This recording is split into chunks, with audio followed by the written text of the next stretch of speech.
ورحمة الله وبركاته يا حبايب قلب طلاب تالتة ثانوي، عاملين إيه؟ يا رب تكونوا بخير بصحة وسعادة. نكمل مع بعض حل يونت 2. عندنا فيديو مهم جدا، عندنا السكيلز مهمة جدا، وعندنا ترجمة وقطع، وهنحل امتحان كامل على الوحدة، كلمات وجرامر وسكيلز برضو وقطع وترجمة. مهم جدا جدا ورايت مهم جدا. عايزك تركز معايا يا بطل علشان نشوف نوعية الأسئلة بتيجي ازاي، ونشوف مع بعض أول سؤال. عندنا تقريبا 31 سؤال على ال argumentative essay أو المقال الجدلي. نشوف أول سؤال. بيقول لك هنا إيه؟ an argumentative essay aims to. بيقول لك المقال الجدلي يهدف إلى. هو إيه أصلا المقال الجدلي يا أبطال؟ واحد عنده وجهة نظر بيدافع عنها، تمام، وواحد تاني عنده وجهة نظر بيدافع عنها. ده بيقدم أسباب وده بيقدم أسباب، ده بيعترض على رأي ده وده بيعترض على رأي ده. فهنا في جدال argumentative essay. الهدف منه ايه بقى؟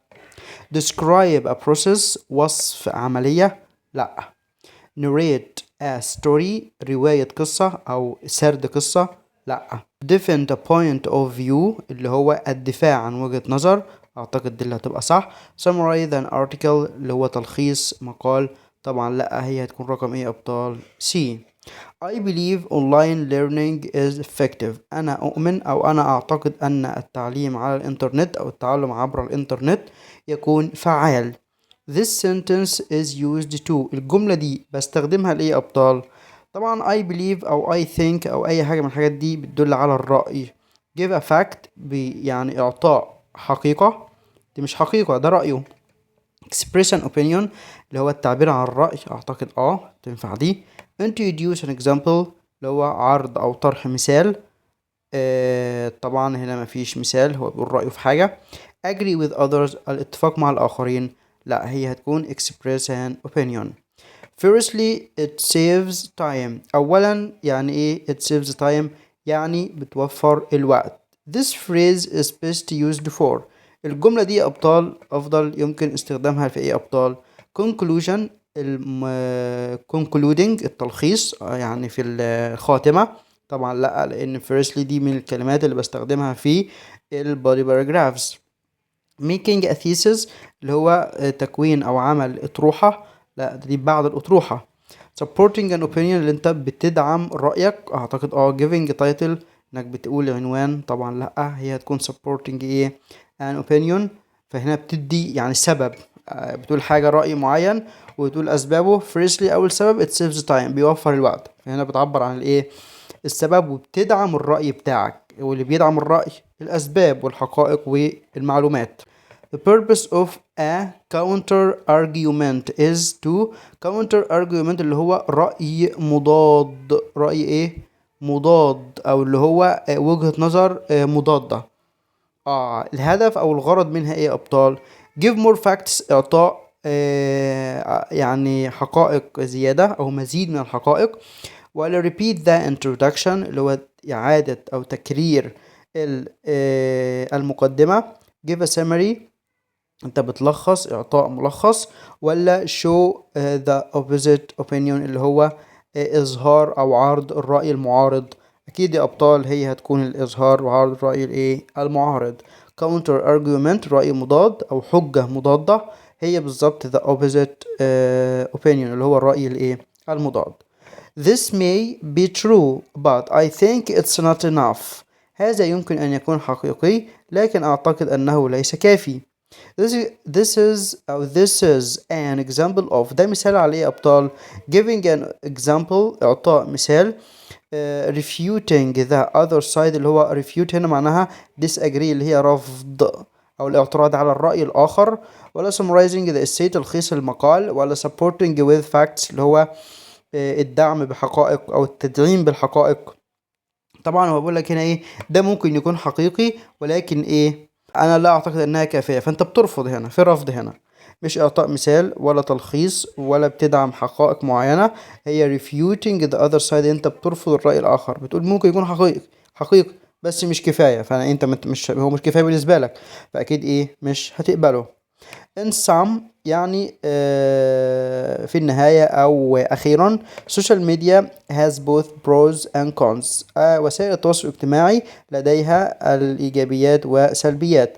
This sentence is part of that. هذه الجملة جزء من conclusion خاتمة ولا introduction مقدمة ولا opposing side اللي هو الجانب المعارض ولا title العنوان. طبعا in some دي أبطال بستخدمها في الايه في الكونكلوجن اللي هي باختصار أو معناها أخيرا أو في النهاية. A good argumentative essay must include بقول لك هنا المقال الجدلي الجيد يجب أن يحتوي على إيه؟ a story and a poem اللي هي قصة وقصيدة. طبعا لأ مش علاقة. riddle and a solution اللي هو اللغز والحل بتاعه. طبعا ملوش علاقة. your opinion and reasons رأيك والأسباب للرأي ده. أعتقد ده اللي صح. quotes only اللي هي مقولات مقتبسة أو اقتباسات فقط. لأ argumentative لازم يكون في إيه أبطال الرأي بتاعك your opinion والإيه reasons اللي هي الأسباب. for example على سبيل المثال many students use apps to study. العديد من الطلاب بيستخدموا التطبيقات للدراسة. this supports the essay by giving هذا يعني بيدعم الessay by giving بإعطاء عن طريق إعطاء إيه an opinion رأي. هو ما قالش I think أو in my opinion مثلا ولا قال in my point of view ولا قال I believe. هو بيدي مثال إن كدليل هنا إن العديد من الطلاب بيستفيدوا من بيستخدموا التطبيقات للمذاكرة. فبيقولش رأي هنا. طب conclusion خاتمة لا. طب counter argument لا مفيش رأي مضاد هنا. هو أكيد evidence يا أبطال اللي هو دليل على حاجة معينة. هو بيقول إن أكيد التطبيقات مفيدة. على سبيل المثال الطلاب بيستخدموها في مذاكرة فهنا evidence على إنها مفيدة. evidence اللي هي إيه دليل أو حقيقة على حاجة معينة.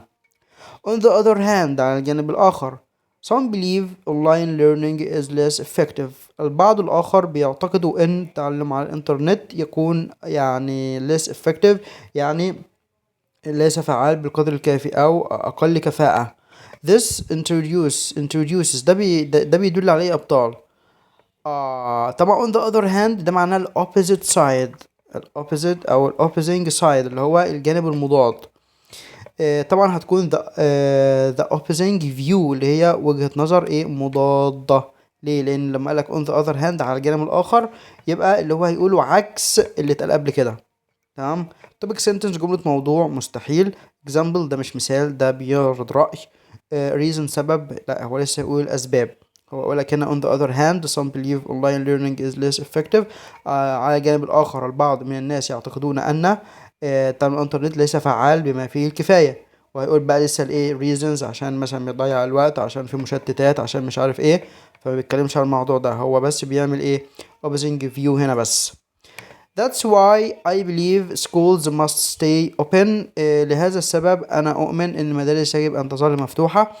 This phrase بتدل عليه أبطال states a problem بتقول مشكلة لا مفيش مشكلة ولا أي حاجة ده بيعرض رأي.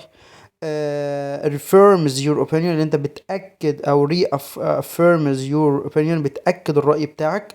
gives statistic اللي هي بتعطي أو تقول إحصائية.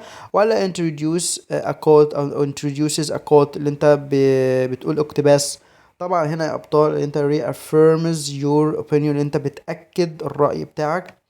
عشان هنا بقولك إيه that's why لهذا السبب يبقى أنت قلت في الأول رأيك وبعدين قلت سبب وبعدين بتقول هنا إيه لهذا السبب أؤمن أن المدارس يجب أن تظل مفتوحة.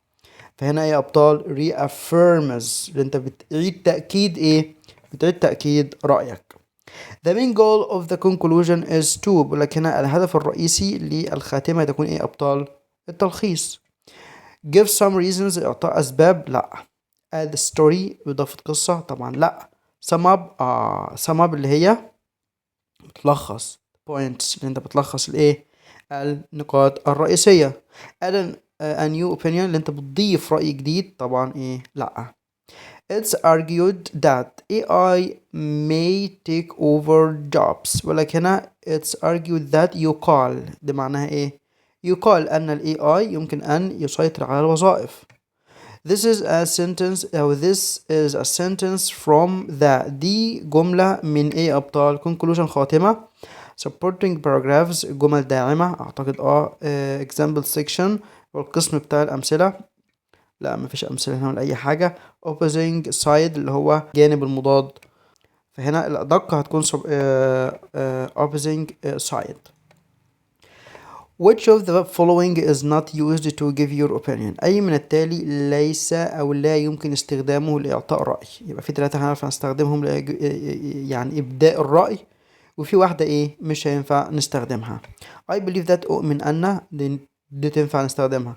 Some people say that بعض الناس يقولوا أن your opinion رأيك، أعتقد دي مش هتنفع. بعض الناس يقولوا أن ده مش رأيك، أنت بتنقل هنا خبر أو حاجة زي كده. in my opinion في رأيي دي تنفع. I think that يعني أعتقد أن دي برضو بتقول رأيك، يبقى رقم B هي اللي مش هتنفع. which is a good transition for your second reason.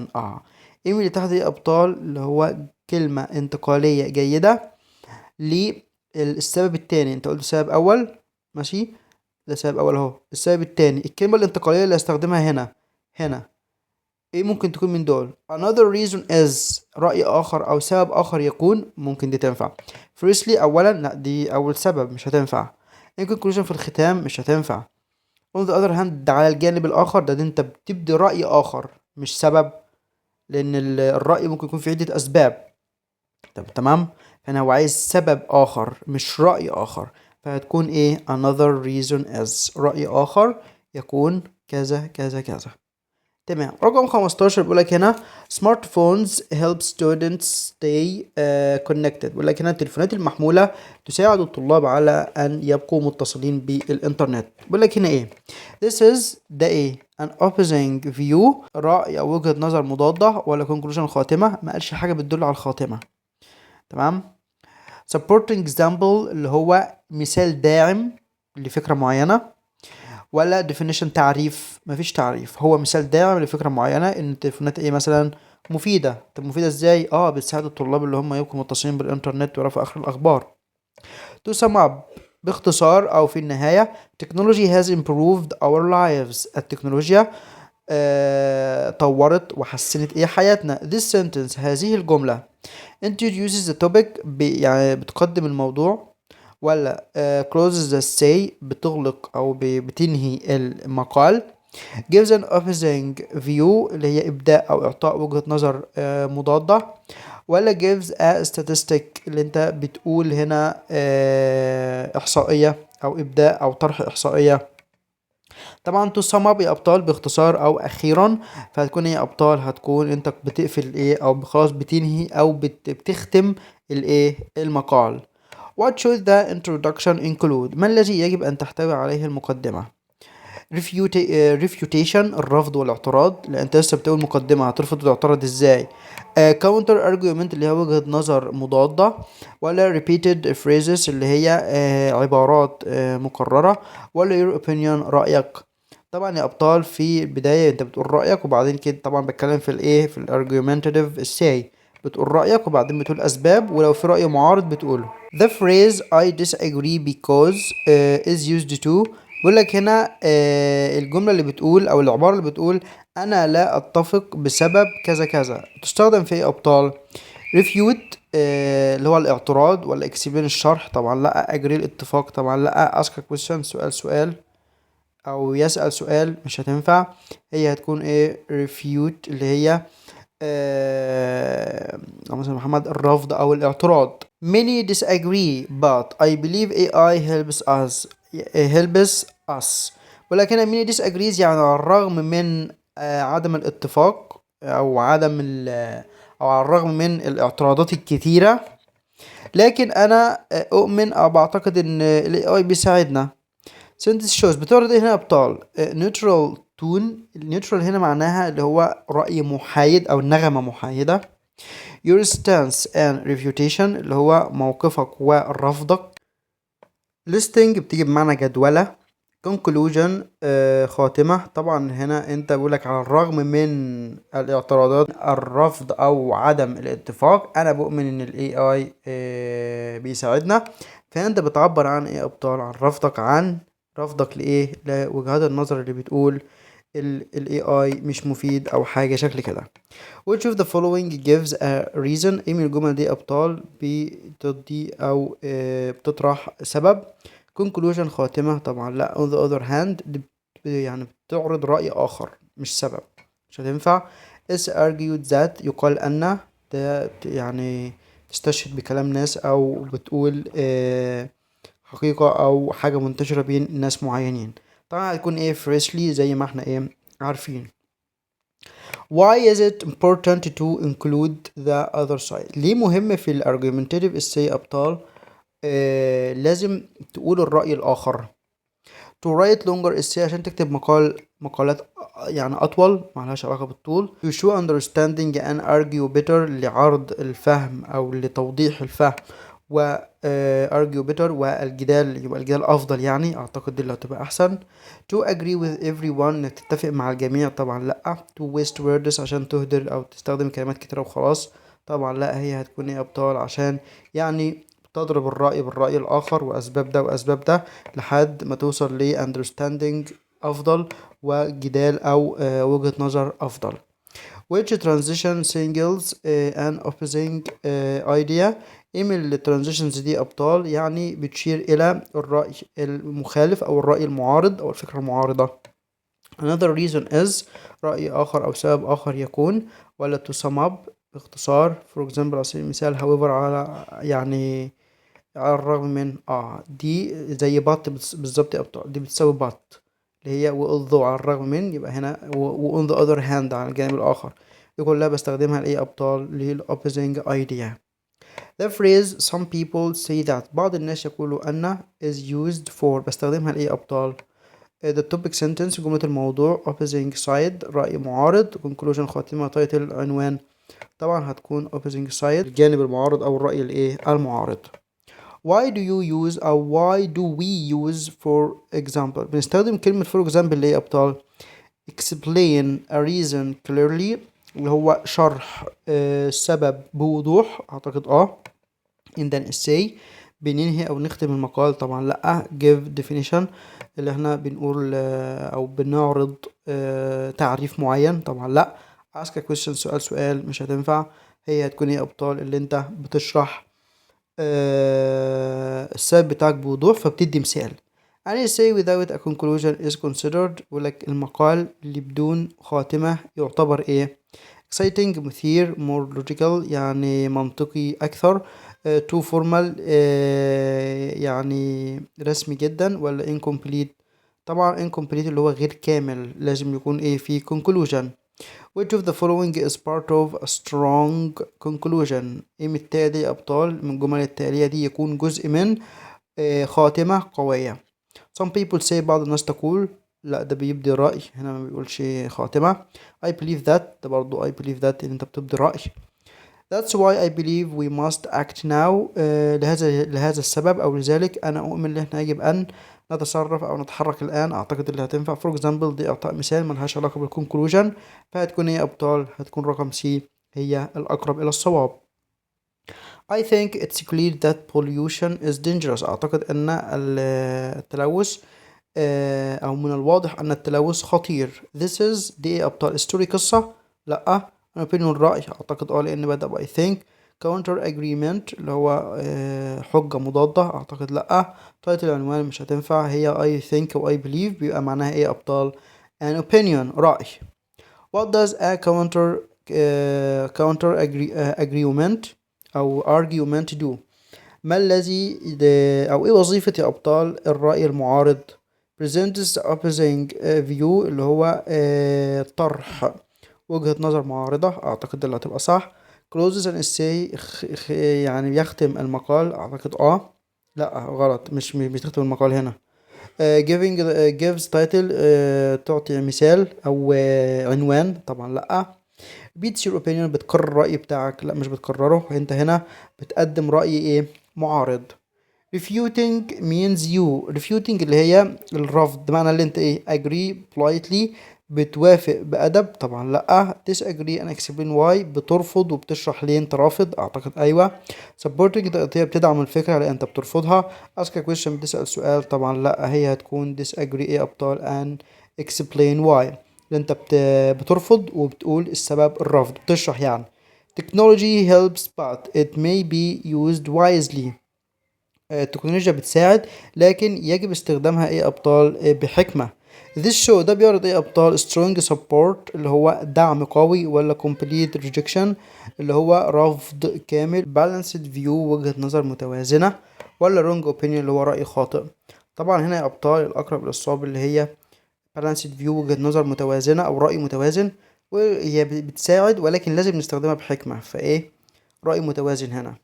A strong argumentative essay always has، يقول لك المقال الجدلي القوي دائما فيه ايه؟ جوكس اللي هي نكت and quotes اللي هي اقتباسات، ولا examples only أمثلة فقط، long paragraphs باراجرافات أو فقرات طويلة، ولا clear structure and logic اللي هو منطق واضح وتركيب واضح برضه. أهم حاجة التركيب والمنطق، مش أمثلة بس ولا نكت وكلام فاضي ولا باراجرافات طويلة ملهاش علاقة بالمواضيع دي كلها. تمام. نشوف اللي بعد كده. انا هسيب لك القطعة دي تحلها لان في قطعتين كبار جدا جدا وصعبين جدا في الامتحان، انا هحلهم وهشرحهم لك كلهم. نشوف مع بعض بقى ايه الترجمة على طول. اول سؤال معانا في الترجمة يا ابطال بيقول لك هنا success is something that needs determination and stamina. No one can achieve success without facing different and difficult conditions in life. طبعا من وجهة نظري ان الجملة الاولى هي اللي صح، وتعالى نشوف التاني غلط ليه. النجاح شيء يحتاج الى العزيمة والقدرة على التحمل. لا يمكن لاحد ان يحقق النجاح دون ان يواجه ظروفا مختلفة وصعبة في الحياة. طبعا الجملة رقم بي غلط، لان بيقولك هنا لا يمكن لاحد ان يحقق النجاح بعد ان يواجه، المفروض دون without يعني دون. ورقم سي غلط، لان بيقولك هنا يمكن لاحد ان يحقق، هو قالك لا يمكن لاحد no one can. ورقم دي غلط، لان قالك هنا متخلفة وليست مختلفة، انا عايز مختلفة اللي هي different، ودي غلط ودي غلط ودي ايه غلط. رقم اتنين بيقولك هنا resilience is the ability to become strong, happy or successful especially after a difficult situation or event you undergo. بيقولك هنا طبعا الجملة الصح هتكون رقم بي. بيقولك هنا المرونة هي القدرة على أن تصبح قويا أو سعيدا أو ناجحا، خاصة بعد موقف أو حدث صعب تمر به. تعال نشوف كده الغلط اللي في رقم ايه. المرونة هي القدرة على أن تصبح قويا وسعيدا، هو قالك or أو ما قالش تمام. وبرضو في رقم سي قالك أو سعيدا وناجحا، لا المفروض او ناجحا. جمل من عربي لانجليزي ابطال، وطبعا دي الجمل اللي بتبقى اصعب. اول جمله عندي بتقول هنا تطورت الرياضه النسائيه على مستوى الهوايات او الهوايه والاحتراف دوليا، فازدادت مشاركه النساء والفتيات في الرياضه هذه الايام وقد حققنا نجاحا كبيرا. بالنسبه لي انا كل الجمل فيهم حاجات غلط، يعني انا لما شفت الجمل كلها لقيت حاجات غلط. اولا الرياضات او الرياضه النسائيه في رقم A ورقم D هو قايل لك women's sports، يعني اول واحده women's sports يعني الرياضه او رياضه المراه، رياضه المراه. تاني رقم دي كاتب لك women's النساء، دي بالاي نساء ودي بالاي مرأة. تمام. سبورت women's sports يعني رياضة النساء، يعني الرياضة بتاعت النساء اللي ملكها، مش الرياضة النسائية. في فرق. الرياضة النسائية كلمة النسائية هنا تعتبر صفة مش اسم. تمام. ده أول حاجة. تاني حاجة ممكن أقولها فيميل سبورتس اللي هي الرياضات النسائية أو الأنثوية الخاصة بالنساء. تمام. يعني لو اعتبرنا إن دي غلط ودي غلط، الكلمتين اللي في الأول دول هيبقى جملتين طايرين. تاني حاجة تاني غلط برضو أقول لك أنا تطورت الفعل في الماضي أبطال لو مفيش حاجة بتدل على الماضي مثلا yesterday والحاجات دي بترجمه للمضارع التام اللي هو have أو has زائد التصريف التالت. جيب في الجملة الأولى have developing، have والverb ing ما بتجيش أبدا have والverb ing فبرضه ايه هستبعدها. تمام. ده تاني غلط في الجملة الأولى. تالت غلط في الجملة الأولى، هنا بيقول لك women and girls in sport، ايه في الرياضة، food sports الرياضات، تمام، اللي هي الجمع بقى، تمام. فهنا برضو ده غلط، ايه ده غلط تالت. دي حاجة. تاني حاجة او الجملة الأخيرة، الغلط اللي فيها بس اللي هي الحتة دي ده الغلط الوحيد اللي فيها. طب تعالى نشوف الجملة رقم بي، ممكن تكون صح. نفس الغلط have والverb ing برضو هنا دي ايه غلط كده. تاني غلط ان هو فوق قالك هنا ازدادت مشاركة النساء، ازدادت او زادت، ما يجيبليش ماضي بسيط، كان برضو يجيب لي مضارع تام، يقول لك مثلا have increased، تمام، او has increased، على حسب has increased مش have، لان المشاركة مفرد هنا يبقى has. وبرضو في رقم A المفروض برضو تبقى ايه تبقى has increased، تمام. طب والغلط التالت هنا those المفروض these هذه الأيام، مش تلك الأيام، لا these days، تمام. قال لك هنا قد حققنا، ماضي، هو فعل حقق ماضي، ما قالش هذه الأيام to achieve لتحقيق، achieve هنا مصدر، أقل حاجة كان يجيب له ماضي بسيط achieved، فده برضو غلط تالت، تمام. وهنا كمان professional levels internationally، اللي هي دوليا، لحظة كده، دولي الاحتراف دوليا، فازدادت، ماشي ممكن تكون صح، ولكن في غلطات هنا، يعني دي غلطة وده غلطة وده غلطة وده غلطة، هذا كده كام؟ 3 غلطات او 4 كمان، يبقى دي برضو غلط، تمام. طب ورقم سي غلط ليه؟ اولا جايب له ماضي بسيط ومفيش حاجة بتدل على الماضي البسيط، كان اقل حاجة كان يقول لي have developed for a mature، ماشي. وتاني غلط ان بعد الكوما ما ينفعش ابدا بحرف ايه كابيتال، اجيبها حرف سمول، هو جايبها كابيتال هنا، غلط برضو. والتالت غلط اللي هو جايب لي will achieve سيحققون، وهنا كاتب لي حققنا، كاتب لي ايه حققنا.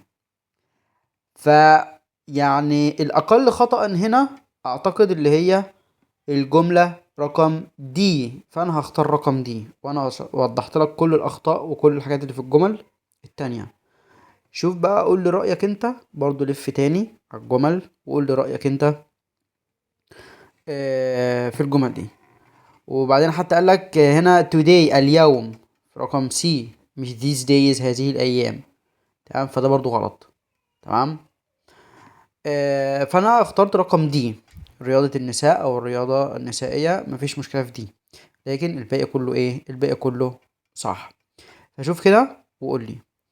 انا اخترت رقم دي. اللي بعد كده ابطال، لقد اصبح للنساء نفس حقوق الرجال تقريبا، لكن هذا لم يحدث بسهولة، فلقد استغرق الامر سنوات طويلة من الكفاح للحصول على هذه الايه الحقوق. تمام، ما هو ده اللي جابنا لورا. تمام، من وجهة نظري رقم A هي اللي ايه ابطال، هي اللي صح. women have almost تقريبا. رقم B قالك at most، في الغالب مش هتنفع، وهنا almost ماشي، يبقى دي بقى ايه يبقى دي غلط، تمام. the same rights as men but this wasn't achieved easily, it took many years of struggle to obtain these rights. obtain الحصول على هذه او لايه للحصول ايوه على هذه الايه الحقوق. رقم سي لو تلاحظ كده surrender يعني يستسلم، مش يحصل على، يبقى دي غلط برضو. طب ورقم دي قال لك هنا was achieved easily، اللي هي يعني تم تحقيقها بسهولة، هو قال هنا لكن هذا لم يحدث بسهولة، يبقى فكر يجيب لي هنا not على الأقل. طب يت يا مستر، يت هنا بتساوي بط عادي مفيش أي مشكلة، الغلط هنا مفيش not، يبقى دي غلط، يبقى رقم ايه هي اللي ايه هي اللي صح. نطير بقى على طول يا أبطال على الاختبار ونشوف أول سؤال عندي بيقول how an is a rigid bar used to move or lift something with force. يعني rigged bar يعني اللي هي بار، بتيجي بمعنى هنا أبطال قضبان، قضبان معدني.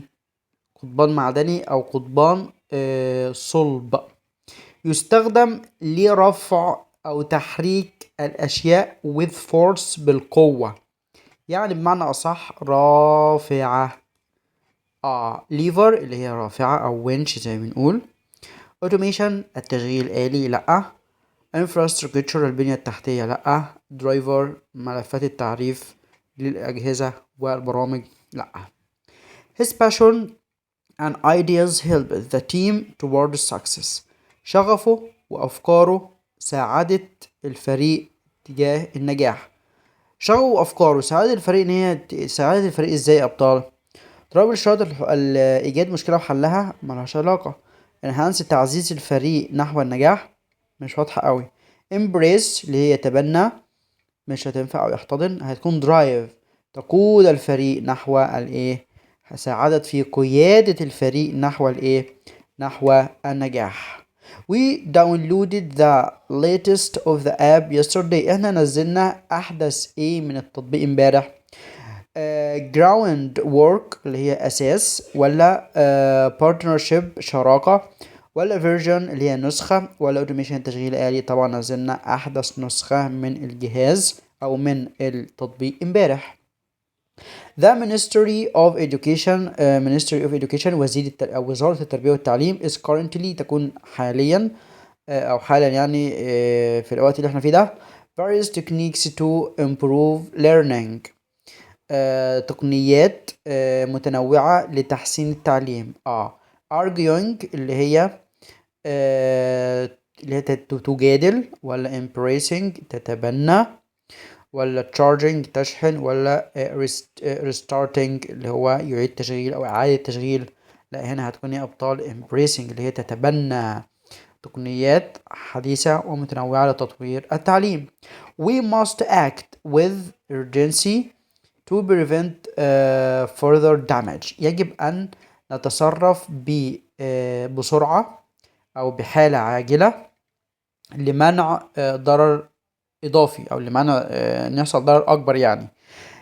ولكن urgency is antonym of مضاد ليها، دي حالة عاجلة أو بسرعة، ممكن تكون هنا بسرعة. تمام.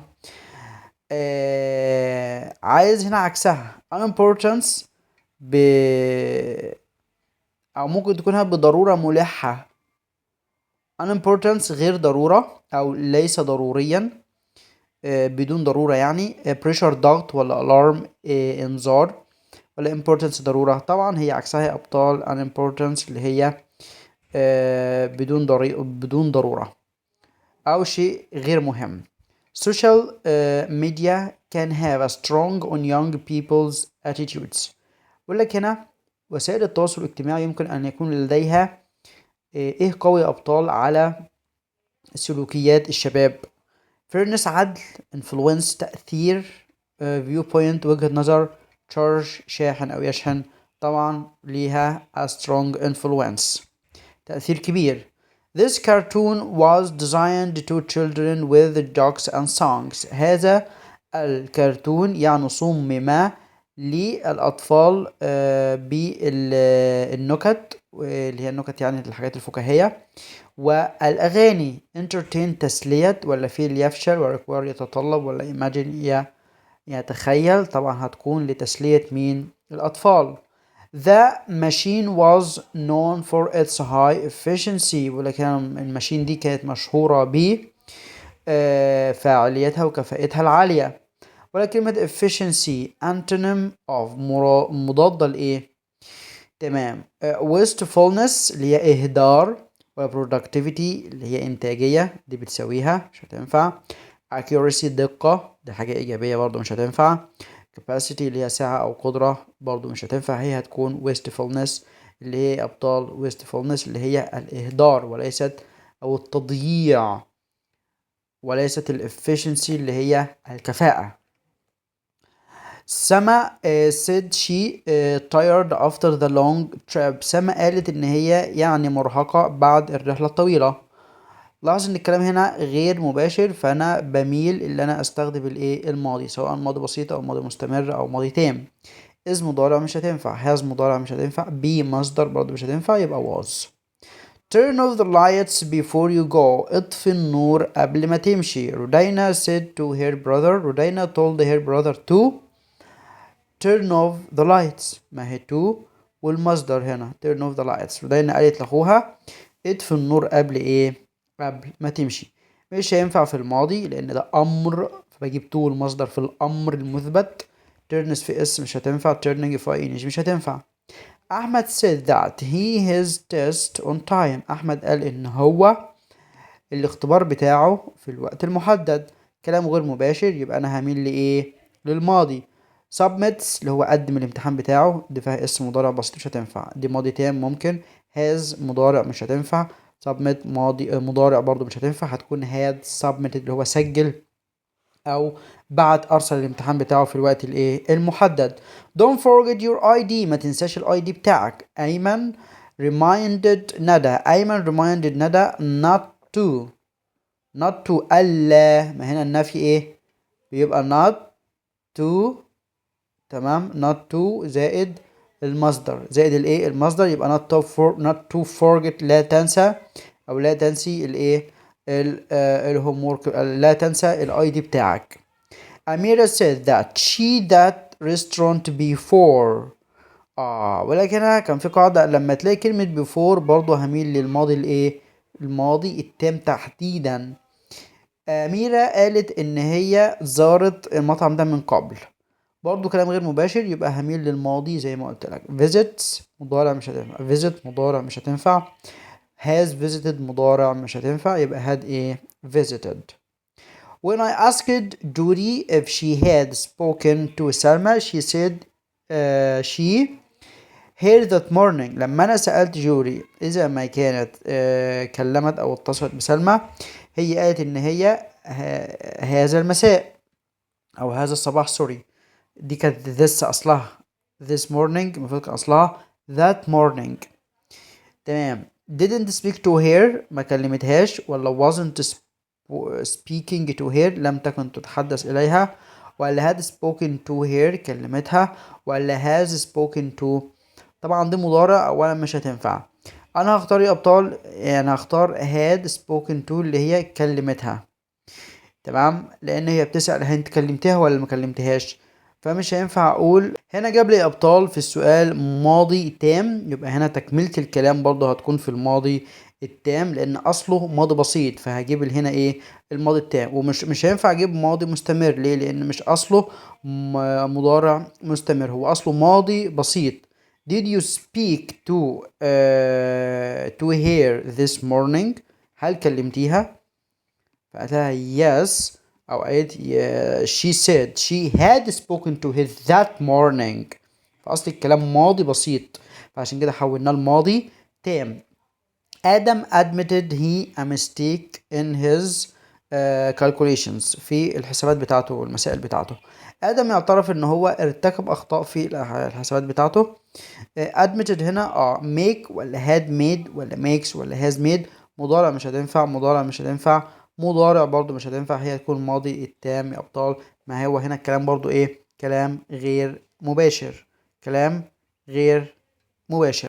You should reconsider your options. يجب أن تعيد النظر في اختياراتك. يوسف قال يوسف advised me نصحني that my options اللي أنا يجب أن أعيد النظر في اختياراتي. ما شد في كلام المباشر اللي بين الأقواس هتنزل شد زي ما هي في الكلام غير المباشر، يبقى should considered. تمام، هي كده. لو كانت شال كنا هنحولها لشد، إنما هي شد أصلا فهتفضل شد زي ما هي. علي explained that by the time we arrived the show. علي شرح وقال إن بحلول الوقت أو بعد ما احنا وصلنا، ماضي بسيط أهو، العرض كان إيه؟ ماضي بسيط. مش هينفع اختار مضارع، مش هينفع اختار مضارع، مش هينفع اختار would والمصدر. هختار ماضي تام. العرض كان بدأ، ده حدث أول وده حدث كام تاني. رضوان said he had no idea why مكة so upset. رضوان قال إن هو ليس لديه أي فكرة عن لماذا مكة يعني منزعجة جدا. is مضارع مش هتنفع. was ماضي ماشي. had been ماضي برضو ماشي. has been مضارع مش هتنفع لان هنا كلام غير مباشر. طب اصل الكلام ايه؟ هنا had no idea ده ماضي بسيط. ماضي بسيط، فبرضو هنا هتبقى ماضي بسيط. لو هنا كان ماضي تام كنا خدنا ماضي تام زي الجملة اللي قبلها، فهتبقى was هنا. which word signals a summary. أي كلمة هنا تشير إلى الملخص، التلخيص يعني، اللي بحطه في الكونكلوجن يعني بمعنى أصح. firstly ده في نص الباراجرافات. however ده بستخدمها للتناقض في نص الكلام برضه. to sum up اللي هي أخيرا أو باختصار. I believe دي بستخدمها لإيه؟ للتعبير عن الرأي. تمام. مع بعض القطعة دي أبطال، قطعة قوية جدا جدا. نقرأ مع بعض وبعدين نشوف الأسئلة. بقول لك هنا we should be proud of all our Egyptian celebrities in all times. يجب علينا أن نكون فخورين بكل المشاهير المصريين. celebrities يعني مشاهير. in all times في كل الأوقات. We had many great men in the 19th and 20th century who did many wonderful patriotic actions. ولكن we had many great نحن لدينا أو يعني نمتلك العديد من الرجال في القرن 19 والقرن العشرين اللي قاموا بالعديد من الأفعال أو الأعمال. patriotic دي أبطال معناها وطني، الأعمال الوطنية الرائعة. patriotic اللي هي وطني. patriotic جاية من كلمة patriotism اللي هي الوطنية. واحد منهم بقى ايه؟ عمك مين؟ مصطفى كامل. مصطفى كامل an Egyptian nationalist leader اللي هو قائد قومي مصري أو قائد وطني مصري. was born in 1874 اللي هي 1874 witnessing Egypt's struggle under British control. ولك هنا شاهد كفاح مصر تحت الايه الكنترول اللي هي الحكم البريطاني. كامل the spirit of patriotism ignited. بقول لك هنا الروح الوطنية اشتعلت فين؟ في spirit يعني روح الوطنية اللي هي patriotism زي ما قلت لك اشتعلت في مصطفى كامل عشان يحرر مصر وكده. He along with other students هو ومع مجموعة أخرى من الطلاب formed a secret society advocating for Egypt's independence. تمام. بقول لك هنا هو وبعض أصدقائه زي ما قلنا شكلوا اللي هي مجتمع سري، مجموعة سرية كده. advocating اللي هم ينادوا به أو يدافعوا عن أو يدعو إلى advocate for يدعو إلى Egypt's independence اللي هو استقلال مصر. independence يعني استقلال. كانوا بينادوا بالاستقلال ايه؟ مصر. their actions lead to their expulsion from Egypt. أعمالهم اللي كانوا بيعملوها أدت إلى نفيهم. expulsion يعني نفي، تم نفيهم من ايه؟ من مصر. forcing Camel to complete his education in France. مما دفع واضطر أو أجبر أو مما أجبر مصطفى كامل اللي هو يكمل دراسته أو تعليمه في فرنسا. while abroad بينما كان في الخارج كامل immersed himself in European political ideas. غمس نفسه وانشغل جامد بالأفكار السياسية الأوروبية. particularly خاصة those emphasizing national identity اللي بتركز على الوحدة الوطنية أو الهوية الوطنية. national identity الهوية الوطنية. and self determination اللي هي حق تقرير المصير أو حرية الإرادة. he actively participated in Egyptian student communities. هو بنشاط شارك في مجتمعات طلابية مصرية. keeping the fight for his homeland alive للحفاظ على القتال من أجل أو الكفاح من أجل بقاء وطنه حي. كامل's fiery speeches يعني الخطب الحماسية بتاعت مصطفى كامل. and passionate articles والمقالات passionate اللي هي المليئة بالشغف، حماسية برضو. resonated deeply with the Egyptian people اللي هي أثرت جامد بشكل عميق جدا في الشعب المصري. He challenged the legitimacy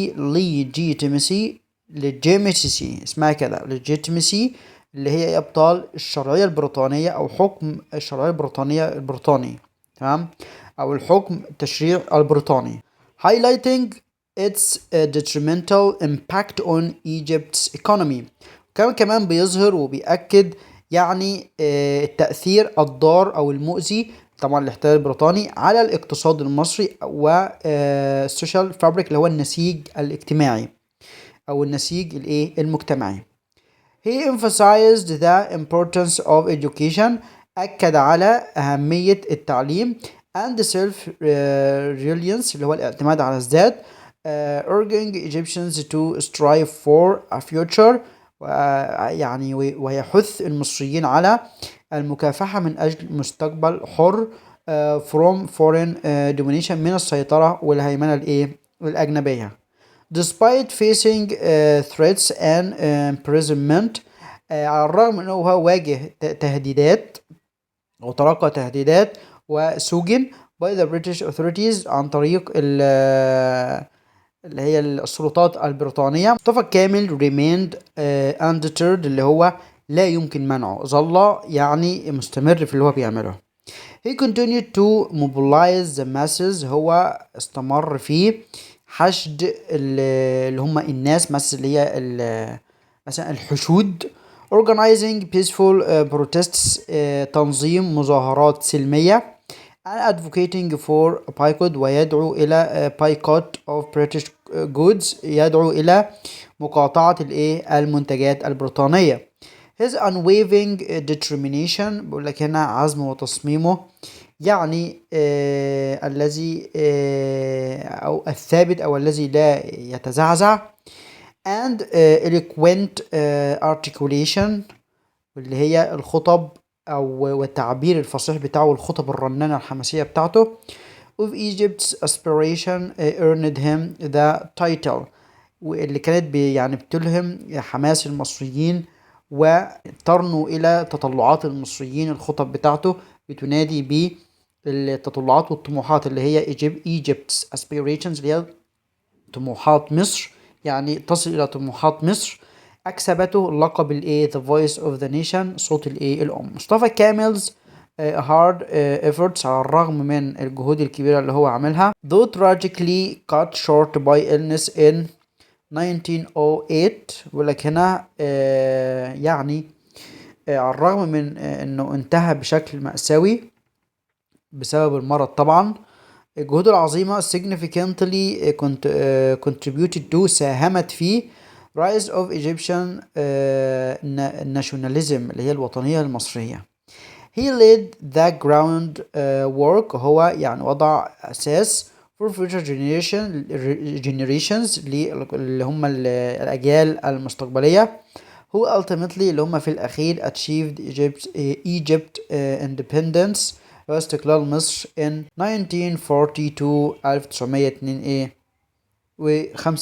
52 مش 40. After Mustafa Kemal's death in 1908 1908 leadership of the Egyptian nationalist movement fell to محمد فريد. بقول لك هنا قيادة الحركة الوطنية المصرية fell to انتقلت إلى محمد فريد طبعا اللي درس التاريخ عارف الكلام ده. فريد a wealthy aristocrat اللي هو كان شخص غني جدا من الطبقة الأرستقراطية. continued advocating for Egyptian independence from British rule اللي هو برضو يعني كان بيدعو وينادي باستقلال استقلال المصري من الحكم البريطاني. taking control of the newly formed national party founded by كامل ولكنه وتلقى القيادة الجديدة لتشكيل الحزب الوطني اللي أسسه مصطفى كامل. His influence helped keep the fight for Egyptian self-determination alive.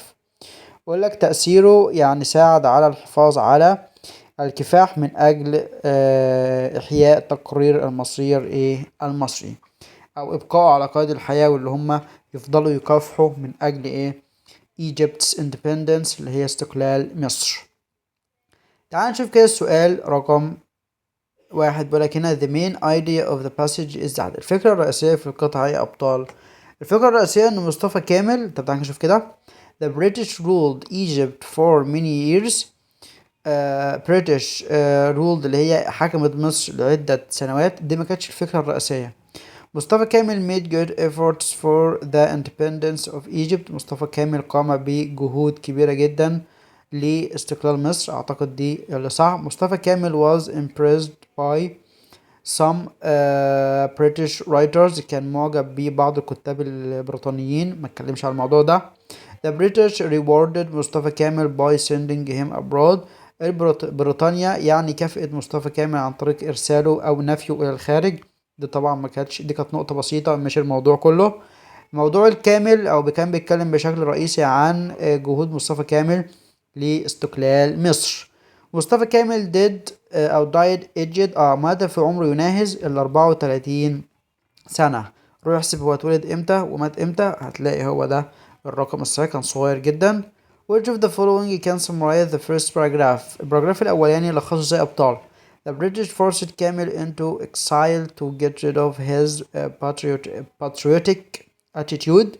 بريطانيا أجبرت مصطفى كامل أو يعني أجبرته على المنفى للتخلص من سلوكه أو أفعاله الوطنية. لا، هي نفته في المقال التاني مش المقال الأولاني. أعتقد هي دي اللي هتبقى صح يا أبطال. مصطفى كامل made good efforts to help Egypt abroad، اللي هو قام بأعمال أو جهود كبيرة جدا لمساعدة مصر في الخارج. لا، كل شغله كان في الداخل. مصطفى كامل was helpless and isolated from Egypt abroad. مصطفى كامل كان يعني helpless، محدش بيساعده، ومنعزل في الخارج برا مصر يعني. لأ، ده كان شغال وأكتف خالص. The British emphasized the importance of education and self-reliance أو reliance، ولكن البريطانيين أكدوا على أهمية التعليم والاعتماد على الذات. لا، ما بتتكلمش عن كده. أو البراجراف الأولاني كان بيتكلم يا أبطال على إن مصطفى كامل أجبر على المنفى بسبب التخلص من روحه الوطنية وسلوكه الوطني. After being excluded from Egypt، بعد أن تم نفيه من مصر أو إبعاده عن مصر، مصطفى كامل was more enthusiastic about Egypt's independence. مصطفى كامل كان متحمس أكتر بخصوص أو بفكرة استقلال مصر. أعتقد أيوة، لأنه درس هناك السياسات البريطانية أو الفرنسية، تقريبا كان في فرنسا هناك. It was impossible for مصطفى كامل to help Egypt. كان مستحيل يساعدها. لا، ساعدها. مصطفى كامل befriended the British by the sake of Egypt. يعني كان أصبح صديق للبريطانيين من أجل مصر. لا، ما اتكلمش عن الموضوع ده. The Egyptians hated مصطفى كامل. المصريين كانوا بيكرهوا مصطفى كامل. لا، ما ذكرش الموضوع ده. هو المنفى بتاعه يعني ساعده اللي هو يكون متحمس أكتر لفكرة Egypt's independence اللي هي استقلال مصر، ويدرس هناك سياسات وحاجات زي كده. According to the passage وفقا للفقرة we can infer that يمكن أن نستنتج أن Egyptians weren't admired by مصطفى كامل's patriotism. المصريين لم يكونوا معجبين بوطنية مصطفى كامل. أعتقد لا، كانوا معجبين. محمد فريد ignored مصطفى كامل's view. محمد فريد يعني تجاهل وجهة نظر مصطفى كامل. لا، ده هو كمل بعده. مصطفى كامل's efforts contributed to independence of Egypt. جهود مصطفى كامل ساعدت أو ساهمت في استقلال مصر. أيوة. محمد فريد traveled to France to continue the struggle there. محمد فريد سافر فرنسا عشان يكمل الكفاح هناك. لا، هو كمل بعد مصطفى كامل في مصر. يبقى تبقى رقم سي هي اللي أبطال، هي اللي صح. رقم 25 بيقول لك هنا according to the passage وفقا للفقرة مصطفى كامل challenged the British rule in Egypt by. مصطفى كامل يعني تحدى الحكم البريطاني في مصر عن طريق engaging in armed conflict اللي هو انخرط في صراع عسكري مسلح. طبعا لا. seeking international support for Egypt أو Egyptian independence اللي هو السعي والبحث عن الدعم الدولي استقلال مصر ممكن. cooperating with the British authorities اللي هو يعني تعاون مع السلطات البريطانية طبعا لأ. advocating for violent protests and boycotts اللي هو دعا إلى المظاهرات العنيفة والمقاطعة، لا ما كانتش مظاهرات عنيفة، هي كانت سلمية. يبقى هو كان بيبحث عن الدعم الدولي من أجل استقلال مصر. Unlike many other Egypt leaders of his time، على عكس أو على خلاف العديد من القادة المصريين الآخرين في الوقت بتاع مصطفى كامل. مصطفى كامل's ideas اللي هي أفكار مصطفى كامل were influenced by، كانت متأثرة طبعا ماشي تعال نشوف the successes of colonial empires in many countries over the world، اللي هو النجاحات كانت مأثرة النجاحات الإمبراطوريات الاستعمارية في العديد من الدول عبر العالم. لا ما تأثرتش بالموضوع ده. some European concepts، بعض الأفكار الأوروبية عن الوطنية وتقرير المصير، أيوة ده اللي درسه في فرنسا. traditional Egyptian religious teachings اللي هي تعاليم دينية مصرية تقليدية، ما اتكلمش عن الموضوع ده. the economic benefits of globalization اللي هي الفوائد الاقتصادية للعولمة، ما اتكلمش عن الموضوع ده. هو كان متأثر ببعض الأفكار الفرنسية الأوروبية اللي من بره يعني، بخصوص تقرير المصير والوطنية. After reading the passage، بعد قراءة القطعة بقول لك هنا what do you think would have happened if مصطفى كامل hadn't been expelled from Egypt. ولكن بعد قراءة الفقرة ما الذي كان أو ما الذي تعتقد أنه كان سيحدث لو مصطفى كامل لم يتم استبعاده من مصر، لو ما كانش اتنفى كان هيعمل ايه، وكان اللي ممكن يحصل. he would have traveled to France to continue his high studies، كان هيسافر فرنسا عشان يكمل دراساته العليا، ما اعتقدش. he would have helped the British in Egypt، كان هيساعد البريطانيين، لا ده كان بيكافح ضدهم. he would have continued his struggle against the British، كان هيكمل كفاحه ضد البريطانيين، اعتقد ده هتبقى صح. he would have been a lecturer at Cairo University، كان هيبقى محاضر في جامعة القاهرة، ما اتكلمش عن الموضوع ده، اعتقد اللي هو كان هيفضل يكافح ضد الاحتلال البريطاني. للأمانة برضو العلمية اللي يقرأ في التاريخ برضو مصطفى كامل ما كانش وردي كده زي ما هو مصوره لك هنا. مصطفى كامل ده من أوائل الناس اللي دعت إلى تحرر المرأة، وأول واحد جاب الأفكار النسوية والتحرر المرأة واللي هي تعمل اللي هي عايزاه وي شغل المرأة واللي هي لها نص المجتمع والحوارات والروايات. مصطفى كامل برضو اللي هو من أول اللي دعا للمواضيع دي وتحرر المرأة، هو وهدى شعراوي. تمام، دي برضو نقطة لازم كان يذكرها لك هنا. تمام، وما يدلسي ويبينوا اللي هو وطني قوي كده، لا كان ليه بلاوي برضو. واللي مش عارف يقرأ بقى عن مصطفى كامل بجد، ويقرأ المذكرات ويقرأ الناس كتبت في ايه وهو عامل ايه بالظبط وافكاره عملت ايه. تمام، دي كانت القطعة اللي معانا يا ابطال. نشوف القطعة دي مع بعض يا ابطال، وبعدين نشوف الاسئلة، نترجمها الاول وبعدين نشوف الاسئلة. ولكن ايه our body has many organs which do their functions properly، ولكن جسمنا لديه العديد من الأعضاء التي يعني تقوم بوظائف مختلفة بشكل رائع، بشكل جميل يعني بشكل جيد. each one has a specific job، سبحان الله، كل عضو ليه وظيفة محددة to survive، يقوم بها من أجل النجاة. for example على سبيل المثال your heart، قلبك. a tireless pump اللي هي يعني مضخة لا تكل ولا تمل. working faithfully، تعمل بإخلاص. day and night، ليل ونهار.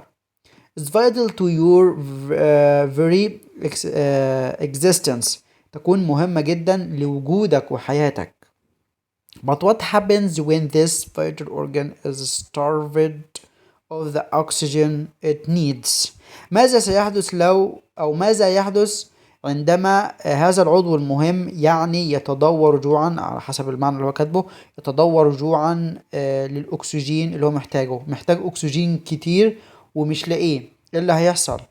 على طول هارت اتاك، أزمة قلبية على طول، ذبحة صدرية. also known as myocardial infarction، برضو معناها اللي هي ايه الذبحة الصدرية، ولكن ده ما تحفظش المصطلح ده، هو مصطلح يعني طبي ملناش دعوة بيه، اعرف اللي هي هارت اتاك وخلاص. بيحصل ازاي بقى؟ occurs when blood flow to the part of the heart muscles is severely reduced or cut off completely. بيحصل امتى بقى؟ عندما يعني تدفق الدم جزء معين من عضلات القلب يعني بيتضخ بشكل صعب جدا وقليل جدا، يعني بصعوبة بيصل للجزء ده، او cut off completely او بيمتنع تماما عن الوصول، ما بيقدرش يوصل. يعني القلب طبعا زي ما بيقولش في الأحياء بيتملى بالدم، وسبحان الله العضلات بتقوم منقبضة ومنبسطة، فبتضخ وبتملى بتضخ وبتملى. بيقول لك نقص الأكسجين بقى، عملية الضخ والامتلاء دي بتأثر على بعض أجزاء القلب اللي هي ما يوصلش ليها الدم، لأن مفيش أكسجين كافي يؤدي إلى إن العملية تبقى تبقى سهلة وكده، فبيحصل الذبحة الصدرية. تعال نكمل. This disrupts the heart's ability. ده بيزعج أو بيوتر أبطال قدرة القلب على الضخ الدم effectively بفاعلية. threatening your health يعني مهددا صحتك and even your life وحتى حياتك. The culprit behind most heart attacks، ولك culprit اللي هو المتسبب الأساسي أو المجرم الأساسي خلف الهارت أتاكس اللي هي الذبحات الصدرية is الكلمة دي ما يهمنيش قراءتها. بص احنا هنحذفها كده اهو، وتعال نشوف المعنى بتاعها. تعال نشوف المعنى، احنا بتوع المعاني. a gradual narrowing of the coronary arteries. ولكن التضييق متدرج في coronary arteries اللي هي الأنسجة أو الشرايين التاجية. طبعا عارفين الحاجات دي في الأحياء عندكم، الشريان التاجي والحاجات دي. ولكن بقى بيضيق، الكلمة اللي احنا معرفناش نقرأها دي معناها ان الشرايين التاجية بتبقى ضيقة، او بتبدأ تبقى ضيقة ضيقة بتضيق، المجرى بتاعها بيبقى أضيق. طب ليه يا باشا بيحصل كده؟ This arteries supply flood rich in oxygen. لأن الشرايين دي اللي بتزود الدم الغني بالأكسجين للقلب وعضلات القلب. الشرايين دي المسؤولة عن نقل الدم للقلب. طب لما تضيق كمية الدم اللي بتمر من خلالها هتبقى هتبقى قليلة. طب بتضيق ليه؟ تعال نشوف. over time عبر الوقت يعني ومرور الوقت. fatty deposits اللي هي التكتلات الدهنية أو الرواسب الدهنية called plaque build up on the artery walls. بتبدأ اللي هي تتراكم على جدران الشرايين دي اللي هي الدهون. بتعمل بقى الدهون دي restrict blood flow، بتمنع او تعوق تدفق الدم، زي شوائب كده، انت فاهم؟ شوف انت عندك ماسوره مثلا مسدوده فيها طوب وفيها مش عارف هتمرر فيها ميه او حاجه، مش هتمر كويس، هتبقى التدفق مش كويس، فبتعمل اعاقه. هنا بالظبط عندك الفاتي ديبوزيتس دي اللي هي الرواسب الدهنيه دي، هي اللي بتعيق وصول الدم للقلب بشكل كويس. a piece of black بقول لك هنا قطعة من الصفائح دي او الرواسب الدهنية دي may rupture ممكن يعني تتمزق، او كمان triggering the forming او formation of a blood clot. بقول لك هنا يعني تحفز الى تشكيل او تحفز يعني تؤدي الى تشكيل او تشكل. بقول لك بقى a blood clot اللي هو تخثر الدم that can completely block the artery اللي هي ممكن بالكامل تغلق الشريان. الدم بيتخثر بيجمد مفيش سيولة. بقى كمان بقول لك this blockage starves the heart muscles of oxygen. بقول لك الانسداد ده blockage دي يعني انسداد بيؤدي الى جوع القلب للاكسجين. عضلة القلب عايزة اكسجين، مفيش اكسجين، بس في بلوكينج هنا في انسداد، فبيؤدي الى starving مش قادر، عايز اكسجين، تفهم؟ يتدور جوعا من اجل الاكسجين، او اللي هو يعني يحتاج الاكسجين بشدة. leading to cell death يؤدي إلى موت الخلايا and a heart attack ويحصل إيه بقى الأزمة القلبية. عايز يقولك في الحتة دي كلها يعني بيحصل انسداد في الشرايين فبيؤدي إلى الدم والأكسجين ما بيوصلش للقلب فبيحصل فشل قلب أو فشل في عضلة القلب بيحصل أزمة قلبية في ساعتها الشخص يعني ربنا يعافينا بيقوم ميت. تمام ولكن إيه symptoms of a heart attack can vary from person to person ولكن أعراض الأزمة القلبية يمكن تختلف من شخص لشخص. The classic image of someone clutching their chest الصورة النمطية أو الكلاسيكية القديمة إن الشخص بيمسك إيه صدره كده in pain is common تكون مشهورة جدا بيمسك صدره كده من الألم. But discomfort can also manifest as pain in the arm. ممكن عدم الراحة دي أو الشعور بالألم ده مانيفست ممكن يظهر فين يا أبطال؟ يظهر في الذراع شولدر اللي هو الكتف جو اللي هو الفك باك الظهر or even الكلمة دي بنقرأها نوجيا أو نوزيا تمام اللي بتيجي بمعنى الغثيان and lightheadedness اللي هي أبطال الدوران دي كلها ممكن أعراض تظهر. Recognizing these diverse symptoms يعني recognizing مع علم هذه الأعراض المختلفة and seeking immediate أو لما تظهر يعني لما تتعرف على هذه الأعراض أو تيجي يعني لحد تبحث على طول فوري على الميديكال اتنشن اللي هي الرعاية الصحية والطبية is crucial يكون مهم جدا.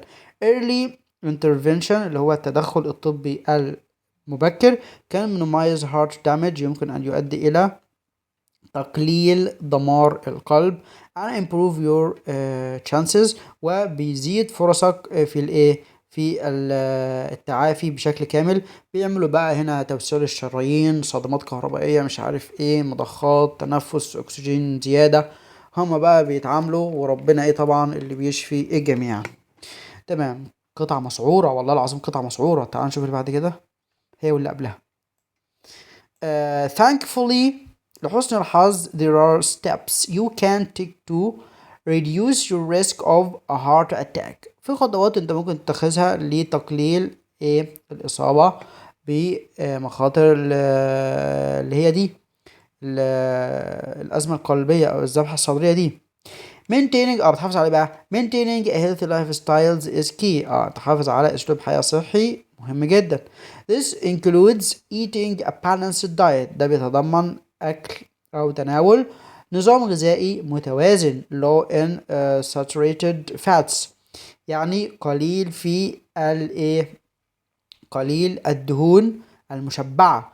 exercising الرياضة regularly بشكل منتظم. managing stress ان انت يعني تدير القلق كده والضغط اللي عليك يعني واحدة واحدة كده على نفسك and maintaining a healthy weight والحفاظ على وزن صحي ودي اهم حاجة عشان الدهون بتبوظ كل حاجة. additionally بالإضافة إلى ذلك controlling conditions like high blood pressure اللي انت برضو تتحكم فيه اللي هي حالات زي مثلا ضغط الدم المرتفع and cholesterol والكوليسترول can significantly decrease your risk يمكن لو انت ظبطت الحاجات دي تقلل المخاطر اللي عليك. by understanding the causes and symptoms of heart attacks بعد ما فهمنا أسباب وأعراض الذبحات الصدرية أو الأزمات القلبية and by prioritizing a heart healthy lifestyle وعن طريق هنا مش بعد هنا يعني عن طريق فهم الأسباب والأعراض للأزمات القلبية وتحديد الأولوية صحة قلبنا تمام. you can improve your empower yourself يمكن أن يعني تقوي نفسك to take charge يعني تهتم ب cardiovascular health اللي هي صحة القلب والأوعية الدموية. يعني انت عرفت الأسباب وعرفت الأعراض ومعاك الحلول فيبقى ده من أولوياتك اللي انت تهتم بقلبك. This passage mainly deals with بتتعامل مع القطعة دي أو بتتكلم عن بشكل أساسي. بتتكلم عن يا أبطال احنا فين the side effects of the heart attacks and how to deal with them الآثار الجانبية أو الآثار الجانبية للأزمات القلبية وكيفية التعامل معها، أعتقد لأ، هو بيتكلم هنا عن الأسباب والأعراض والحاجات دي. How to keep healthy with healthy heart، كيف تبقى صحيا بقلب صحي؟ لأ. Doing sports is a main reason to have a healthy heart، دي جزء من اللي هو قاله، اللي هي ممارسة الرياضة يعني سبب من أسباب الحفاظ على القلب، دي واحدة منهم. أعتقد اللي هي هتكون رقم دي. Importance of the heart and the danger of the heart attack، أهمية القلب وخطر الذبحة الصدرية. It's clear that the main function of the coronary arteries is to، ولكن من الواضح أن الوظيفة الأساسية ل coronary arteries اللي هي الشرايين التاجية وظيفتها ايه؟ بتنقل الدم للقلب. اللي هي رقم دي deliver oxygen rich blood، بتوصل الدم الغني بالأكسجين to the heart muscle، لإيه؟ لعضلة القلب، هو القلب أصلا عضلة مضخة. carry more blood away from the heart، بتحمل أو بتشيل دم زيادة بعيدا عن القلب، طبعا لأ. regulate heart rate، أعتقد برضو لأ. filter blood impurities، اللي هي بتفلتر الشوائب من القلب، طبعا لأ، هي بتحمل بتحمل الدم لأبطال المليء بالأكسجين لعضلة القلب. Which of the following statements summarizes the main idea of the fourth paragraph؟ ايه من الجمل التالية دي أبطال بتأكد الفكرة الرئيسية للباراجراف الرابع؟ الباراجراف الرابع اللي هو آخر باراجراف، اللي هو ازاي نحافظ على قلبنا وكده. ولكن it's easy to avoid heart attacks by following some steps، من السهل ان انت تحافظ على او تتجنب الأزمة القلبية عن طريق اتباع بعض النصائح. اعتقد اللي هتبقى صح. Some kinds of food may lead to heart attacks، بعض الأنواع الطعام بتؤدي إلى الذبحة الصدرية بدلا من than others، أكتر من الآخرين. متكلمش عن الموضوع ده، كانت نقطة بسيطة. Doing excessive exercises can lead to healthy hearts، ولكن القيام بتمارين رياضية مكثفة تؤدي إلى صحة القلب أو قلب صحي أو قلوب صحية. ما اتكلمش بشكل، دي كانت نقطة برضو من النقط، مع نقطة الأكل نقطة ونقطة الرياضة نقطة. Some patients need to take certain drugs to reduce heart attacks، بعض المرضى يعني محتاجين ان هم ياخدوا أدوية معينة لتجنب الذبحات الصدرية. ما اتكلمش عن الموضوع ده وإن كان ده صح برضو، فأعتقد هي رقم ايه اللي هي بعض النصائح التي يجب اتباعها للحفاظ على القلب. Cause of forming plaque in the arteries، لكنها سبب تشكل الصفائح الدهنية دي في الشرايين ايه أبطال؟ زي ما قلنا اللي هي الفاتي ديبوزيتس، اللي هي الرواسب الدهنية. balanced diet، نظام غذائي متوازن، طبعا لأ. infectious viruses، اللي هي فيروسات المعدية، ما اتكلمش عن الموضوع ده. doing exercises، القيام بالتمارين، ما اتكلمش عن الموضوع ده، لا، هي الشوائب أو الرواسب الدهنية. One important message to be taken away from this passage is، بقول لك رسالة مهمة واحدة يمكن انك تستفيدها من البتاعة دي، تكون ايه أبطال من القطعة دي. earlier you deal with the symptoms، بقول لك هنا كلما تعاملت بشكل مبكر أو شكل أبكر مع الأعراض، أعتقد كلما يعني إن أنت تم شفائك بشكل أسرع. the harder it is to minimize the heart damage، يعني بقى صعب اللي أنت تقلل دمار القلب. لأ، لو اتعاملت أسرع هيبقى أحسن. the quicker it is to have a heart attack، يعني لو تعاملت مع الأعراض بشكل أبكر يعني كان أسرع اللي أنت تصاب بأزمة قلبية، طبعا لأ. the better it is to get speedy recovery، كان أفضل اللي أنت يعني تصل إلى أو تحصل على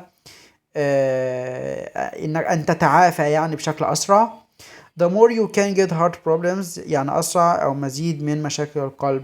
لا، لما تتعامل مع الأعراض بشكل مبكر ده معناه اللي انت ان شاء الله the better it is، كلما كان افضل، والشفاء كان ايه اسرع باذن الله يعني.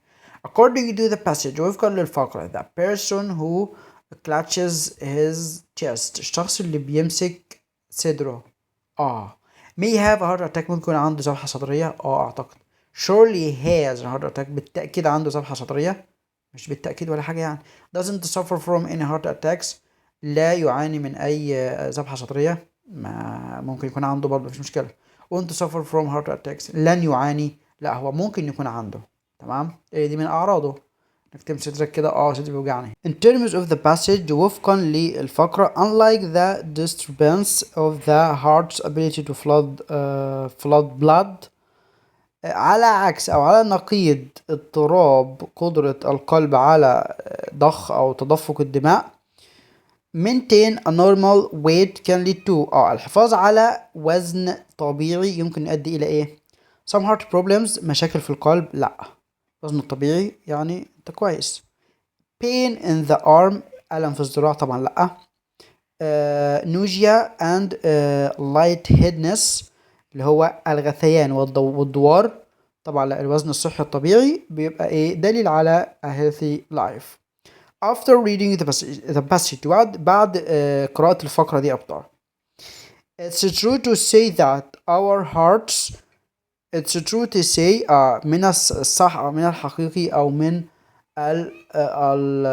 الصحيح أن تقول أن قلوبنا can be easily damaged by some certain symptoms، يمكن أن تدمر بسهولة عن طريق بعض الأعراض المعينة، ولا are infected by some viruses with no clear symptoms، يمكن أن تتأثر ببعض الفيروسات التي ليس لها أعراض. لا ما اتكلمش عن الموضوع ده.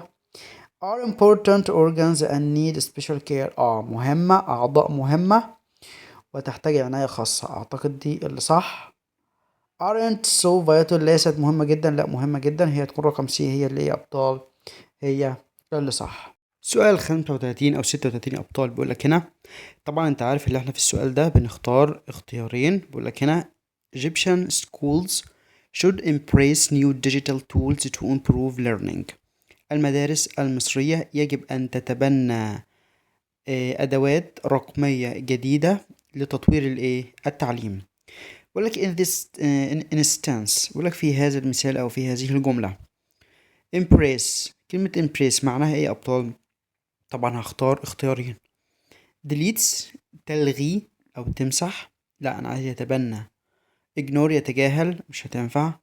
adopt، هي يتبنى، أيوة دي تنفع. warn، يحذر، مش هتنفع. support، يدعم، دي برضو معناها قريب من embrace، يبقى الاتنين adopt و support و embrace التلاتة في معنى واحد. workers started to pack the goods for shipping، العمال بدأوا يعبوا أو يعني يعبئوا أو يخزنوا البضائع للشيبنج، للشحن، بدأ يحطها كده في علب أو كراتين مثلا أو في صناديق عشان تشحن. ولكن هنا كلمة pack synonym of، مرادف لإيه؟ wrap، اللي هي يغلف، دي واحدة منهم. push، يدفع، ملهاش علاقة. store، يخزن أو يعبئ، دي التانية. unload، اللي هي يفرغ، عكس يحمل أو يعبئ، مش هتنفع. package، اللي هي التغليف، ملهاش علاقة بكلمة يعبئ. نشوف مع بعض بقى أبطال الترجمة، وعندي هنا ترجمة مهمة جدا. ولكن ايه celebrities find it hard to stop interference in their private affairs. بيقولك هنا ان المشاهير بيواجهوا صعوبة كبيرة في ايقاف التدخل في حياتهم الشخصية او شؤونهم الشخصية او الخاصة. they suffer from spinning news about their personal life and spreading rumors about them. هم بيعانوا من تلفيق الأخبار عن حياتهم الشخصية ونشر الإشاعات عنهم. طبعا الأولانية هتكون صح، ولكن هنا يجد المشاهير أن من الصعب منع التدخل في شؤونهم الخاصة، فإنهم يعانون من تزييف أخبار عن حياتهم الشخصية ونشر الشائعات عن حياتهم. يجد المشاهير أن من الصعب وقف الانبهار هي التدخل فيه مش الانبهار. يعاني المشاهير من تزيين الإشاعات. لأ، مفيش تزيين الإشاعات دي، مفيش تزيين، هي نشر الإشاعات. يعاني المشاهير من تزيين الإشاعات، برضو تزيين غلط، حول حياتهم الخاصة، فإنهم يعانون من نشر الإشاعات حولهم مما يجعلهم يجدون صعوبة في التدخل في شؤونهم الخاصة. غلط، الحتة دي غلط، كلها غلط. تمام، يبقى الأولانية هتكون هي اللي صح. رقم 39 بيقولك هنا peace of mind and happiness depend on the ability to control thoughts and direct them. One has to avoid what's painful and keep in mind pleasant memories only. تمام، بيقولك هنا الجملة اللي صح هتكون رقم B، إن راحة البال والسعادة peace of mind راحة البال، happiness السعادة، تعتمد على القدرة على التحكم في الأفكار وتوجيهها. تعتمد على قدرتك على إنك تتحكم في الأفكار وتوجهها. تمام، إن راحة البال والسعادة تعتمد على القدرة على التحكم في الأفكار وتوجيهها. إن راحة البال والسلامة، هو ما قالش السلامة، قال السعادة، يبقى دي إيه؟ مش هتنفع. فيجب على الفرد أن يتجنب كل ما هو مؤلم وأن يحتفظ بالذكريات السارة فقط. الأولانية غلط، لأن قالك هنا على الفرد أن يعتاد على كل ما هو مؤلم. لا، هو يتجنب avoid مش يعتاد على. والجملة الأخيرة إن راحة البال والسعادة تعتمد على عدم القدرة على التحكم. عدم القدرة، لا، هو قال على القدرة، القدرة على التحدث، على التحكم. يبقى رقم بي هي اللي أبطال، هي اللي صح. من عربي الإنجليزي بيقولك هنا على الرغم من أنني كنت أدرس طوال الليل التحضير للاختبار، إلا أنني شعرت بالقلق الشديد عندما بدأت الأسئلة، لكنني حاولت أن أظل هادئا وإجابتي كانت أفضل مما توقعت. تمام، بقولك هنا طبعا الجملة اللي صح يا أبطال هتكون رقم B. despite على الرغم من أنني كنت أدرس طوال الليل، ما هي despite بي بعدها الفيرب ing، يعني على الرغم من دراستي all night طول الليل for the test لإيه؟ الاختبار. I felt very nervous. يعني ايه I felt very nervous؟ يعني شعرت بقلق شديد. هنا لو تلاحظ ان الاخيرة قالك I felt very calm، شعرت بهدوء شديد مش بهدوء، وهي nervous، يبقى دي ايه؟ غلط. تمام، واللي فوقها بيقولك I felt confident، شعرت بايه؟ بالثقة بالنفس عندما بدأت الأسئلة. لا، أنا شعرت بالقلق، يبقى دي إيه؟ مش هتنفع. يبقى I felt very nervous أو anxious برضو معناها قلق. when the questions began عندما بدأت الإيه؟ الأسئلة. however علاوة على ذلك I managed to stay calm، حاولت أن أبقى هادئا. and my answers turned out better than I expected، وإجاباتي يعني كانت أفضل مما إيه كنت أتوقعه. الأولانية غلط، لأن قالك my answers were worse than، أسوأ من كنت أتوقع. هو قال لأ، أفضل من، يبقى دي مش هتنفع. تمام، يبقى أبطال رقم بي هي اللي صح. نشوف الصفحة التانية، بقى عندنا جملة ترجمة بيقولك هنا يجب أن تكون عضوا فعالا في المجتمع، فلا تكن سلبيا وتكتفي بمجرد الشكوى وانتقاد أفعال الآخرين. لابد أن نكون موضوعيين ونسعى للنقد البناء وقبول الآخر. تمام، الجملة دي أبطال يعني كل الجمل A و B و C و D فيهم غلطات، كلهم فيهم غلطات. تمام، أول حاجة تعالى كده نشوفها مع بعض. You must be an active worker، عامل ايه؟ فعال. ما active ممكن تيجي بمعنى فعال. تمام، word productive ممكن تيجي بمعنى فعال او منتج، او ايه؟ منتج. in society في المجتمع. تمام، هو قال لك هنا في المجتمع، ماشي. of your society مفيش مشكلة، ممكن تمشي عادي. of society ممكن تمشي برضه مفيش مشكلة. don't be negative لا تكن سلبيا، يبقى negative هنا والنيجاتيف هنا. don't be negative don't be negative don't be negative. ها رقم C قال لك positive لا تكن إيجابيا، لا هو قال لك negative سلبيا، يبقى ده عندي إيه غلط هنا. and complain and criticize and only complain and criticize the actions of others. تكتفي بمجرد الشكوى وانتقاد أفعال الآخرين. you must be subjective. subjective هنا معناها شخصي. subjective معناها ايه شخصي، انما objective دي هي اللي معناها موضوعي. لا يجب ان تكون موضوعي، لابد ان نكون موضوعيين ونسعى للنقد البناء وقبول الايه الاخر. يعني كلمة subjective دي غلط، شخصي هنا. ولو نلاحظ برضو في اخر جملة جايب لي كلمة subjective اللي هي شخصي وليست ايه موضوعي. تمام. and strive for constructive criticism أو criticism and the acceptance of others. يبقى أنا عندي رقم A فيها غلط، ورقم B فيها لا رقم B لسه ما شفناش فيها غلط. رقم C فيها غلط، ورقم D فيها ايه غلط. تعال نشوف رقم B. قالك هنا only complain and criticize the opinions of others اللي هي، وقال لك هنا أفعال الآخرين actions of others وليست opinions اللي هي آراء الآخرين. تمام، يعني ممكن تنفع شوية. we must be objective and strive for constructive criticism and acceptance of others. يبقى نلاحظ كده ان كلهم فيهم ايه غلطات، لان هو قال لك هنا يعني كلهم فيهم غلطات. يعني لو subjective دي كانت objective كنا هنختار رقم B، ولو positive دي كانت negative كنا هنختار C، ولو opinions كانت actions كنا هنختار B، ولو subjective دي كانت objective كنا هنختار A. كلهم فيهم غلطات.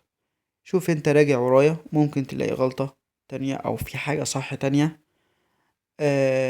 مش واخد بالي منها مثلا، فشوف. ولكن بالنسبة لي الأقرب شوية إلى الصواب اللي هي آراء الآخرين أو أفعال الآخرين، يعني قريبين من بعض شوية. فأنا هختار رقم إيه أبطال؟ هختار رقم B. لو عندك رأي تاني قولهولي. رقم 42. ولكن my family is coming to visit me next month said كريم announced that. يبقى كريم announced that. نكتب كده كريم announced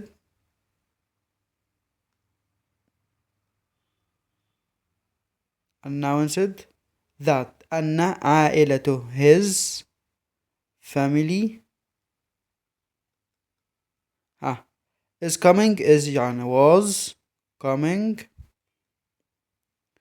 visit him تزوره.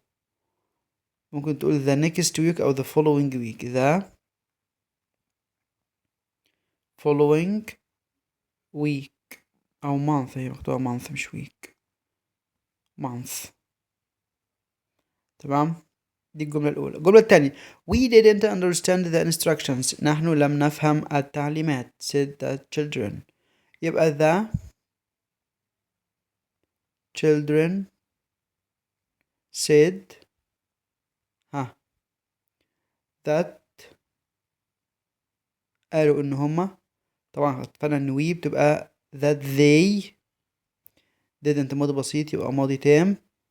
hadn't understand مصدر يبقى understood تصريف تالت understood the instructions اللي هي الايه ابطال التعليمات. دي كانت الوحدة. اشوفكم على خير في الوحدة الثالثة، والسلام عليكم ورحمة الله وبركاته.